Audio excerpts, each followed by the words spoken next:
Arakan আর্মির সাথে আমরা যে হিউম্যানিটেরিয়ান করিডোর দিচ্ছি, তো এখানে যাচ্ছে একটা দুর্ভিক্ষ বা খাদ্যের একটা ঘাটতির যে দুর্ভিক্ষ দেখা দেবে, এখানে আমরা মানবিকতা দেখাচ্ছি। অ্যাকচুয়ালি এটা আমরা কেন দেখাবো? আমাদের জাতিসংঘ কি পারছে না যে আরাকান আর্মির সাথে যে রোহিঙ্গাদের প্রত্যাবাসন বিষয়ে তারা আমাদের সাথে একটা এগ্রিমেন্ট করতে? অবভিয়াসলি একটা এগ্রিমেন্ট তো অবশ্যই হচ্ছে। সরকার কেন করিডোর দিচ্ছে বা মানবিক এই সিদ্ধান্তটা কেন নিচ্ছে? সরকার কি কখনো ঘোষণা দিয়েছে? বা সরকার এই ঘোষণা যখন দিয়ে দিবে, আমাদের জানেন যে আমাদের শত্রু একটা দেশ আছে, সেটা হলো চতুর্দিকে আমাদের শত্রু, চতুর্দিকে বাংলাদেশের বর্ডারে, মানে এটা হলো আমাদের ভারত। এই দেশটা যখন জানবে আমরা কি কারণে এই করিডোরটা আমরা এখানে দিচ্ছি, বা এটার আমাদের সাকসেস কি, আমাদের ইন্টেনশনটা কি, বা জাতিসংঘ আমাদেরকে দিয়ে কেন এটা করাচ্ছে, তো দেখা যাচ্ছে আমরা বেকায়দা, মানে স্বাভাবিক একটা তারা ষড়যন্ত্র করে বা কূটনৈতিকভাবে আমাদেরকে একটা বেকায়দা ফেলার জন্য চেষ্টা করবে। তো সরকার এটা হিডেন রেখা, সরকার সব কিছু আমাদেরকে জানাবে না, বাট এটা যেহেতু একটা সেন্সিটিভ ইস্যু, সরকার অবভিয়াসলি আমাদেরকে জানাতে বাধ্য। এখন প্রশ্ন হলো, আমরা রোহিঙ্গা সমস্যার সমাধানটা কিভাবে করব? এটাই তো মূল বিষয়। রোহিঙ্গা সমস্যার সমাধান আমরা কি করতে পারবো?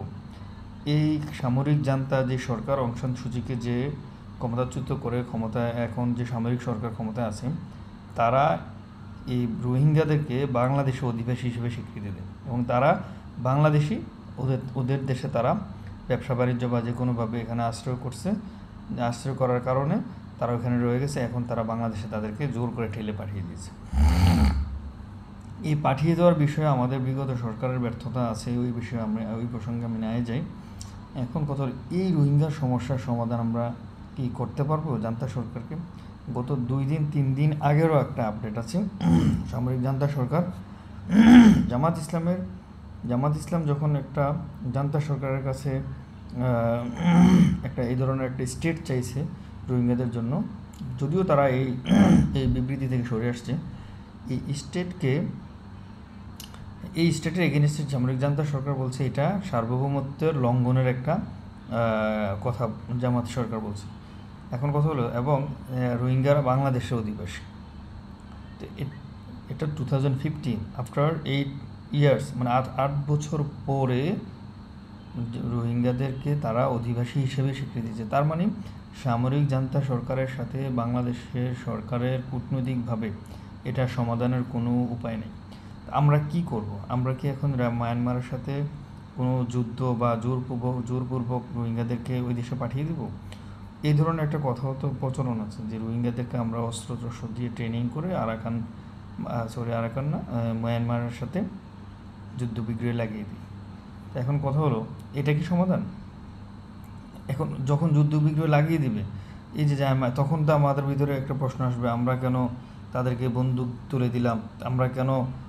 আমরা এত একটা দরিদ্র দেশ, আমাদের সামরিক সক্ষমতা এত অল্প, আমরা কেন আবার মায়ানমারের সাথে যুদ্ধ বিগ্রহে জড়িয়ে গেলাম? আচ্ছা, হিউম্যানিটেরিয়ান যে করিডোরটা আমরা কিন্তু দিচ্ছি আরাকান আর্মিদেরকে, এবং এই করিডোর দেওয়ার ব্যাপারে তহিদুর রহমান যে বাংলাদেশের যে পররাষ্ট্র উপদেষ্টা, উনি বলেছেন যে সামরিক জান্তা সরকার, বাংলাদেশ সরকার এবং জাতিসংঘ, তারা তিনজন যদি এগ্রিমেন্ট করে এই করিডোর নিয়ে, যে এখানে কোনো ধরনের কোনো দ্বিমত বা মতপার্থক্য নেই, তাহলেই কিন্তু বাংলাদেশ নীতিগত সিদ্ধান্ত নিবে। এখনও কিন্তু সিদ্ধান্ত নেয়নি।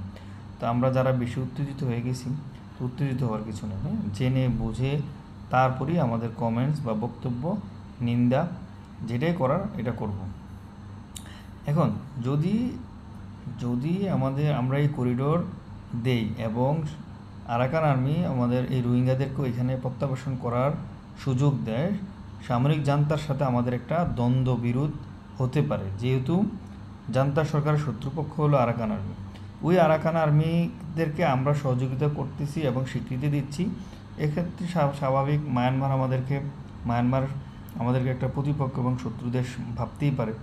এখন আমাদের কথা হলো, আমরা বাঙালি বীরের জাতি, আমরা রক্ত দিয়ে 1971 সালে এই দেশকে মুক্ত করেছি।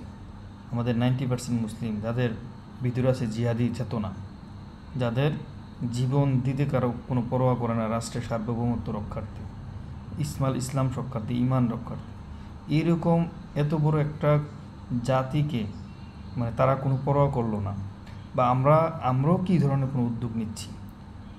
এই সামরিক জান্তা সরকার যে আমাদেরকে একটা, এই যে রোহিঙ্গাদেরকে আমাদের দেশে, রোহিঙ্গারাও তো মুসলিম, 12 লক্ষ, ওরা কিন্তু মুসলিম, এই সম্প্রদায়কে যে আছে উদ্বাস্তু করছে, গৃহহারা, ঘর ছাড়া। আমরা মুসলমান বাংলাদেশি হয়ে আমরা কি করছি?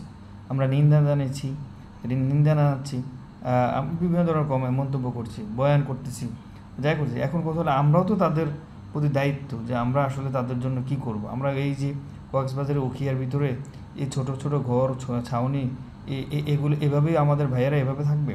আমাদেরও তো দায়িত্ব আছে, আমাদের রাষ্ট্রের শক্তি আছে, আমাদের রাষ্ট্রের শক্তি, আমরা জনগণ আছে, আমাদেরও তো একটা ইমানি জিহাদি চেতনা আছে যে আমরা তাদের জন্য কি করব। তো তাদেরকে আমরা ওই দেশে প্রত্যাবাসন করার জন্য চেষ্টা করব। এখন এই চেষ্টা করতে গিয়ে যদি মায়ানমারের সাথে আমাদের কোনো একটা যুদ্ধ বিগ্রহ ঘটে, ওইটার জন্য আমাদের প্রস্তুত থাকা দরকার। আমাদের ডক্টর ইউনূস বলছেন যে আমি শান্তির লোক, আমি কিন্তু যুদ্ধ চাই না। কিন্তু চারিদিকে যে যুদ্ধের এত এত আওয়াজ, এই যুদ্ধের আওয়াজে আমরা কিন্তু প্রোটেকশন, যেটা প্রতিরক্ষার যে ব্যবস্থা, এটা না করেও পারি না। তো আমাদের আসলে এই ধরনের প্রতিরক্ষার ব্যবস্থাটা স্ট্রং করা দরকার। আর আমাদের এই মানসিকতা থাকা দরকার যে আমাদের উপর গায়ে পড়ে যেচে এসে যে কেউ একটা বল প্রয়োগ করে ফেলবে, আর আমরা এটার জন্য প্রস্তুত থাকব, বিষয়টা কিন্তু এরকম করা বা এরকম ভাবা কিন্তু ঠিক না। তা আমাদেরও প্রস্তুতি থাকা উচিত। সরকারকে আমি বলবো সহযোগিতা করা উচিত। আমরা যুদ্ধে জড়িয়ে গেলে আমরা হেরে যাব, এই ধরনের মানসিকতা না রাখাই উচিত। আমাদেরকে সামনে এগিয়ে যেতে হবে। ধন্যবাদ সবাইকে।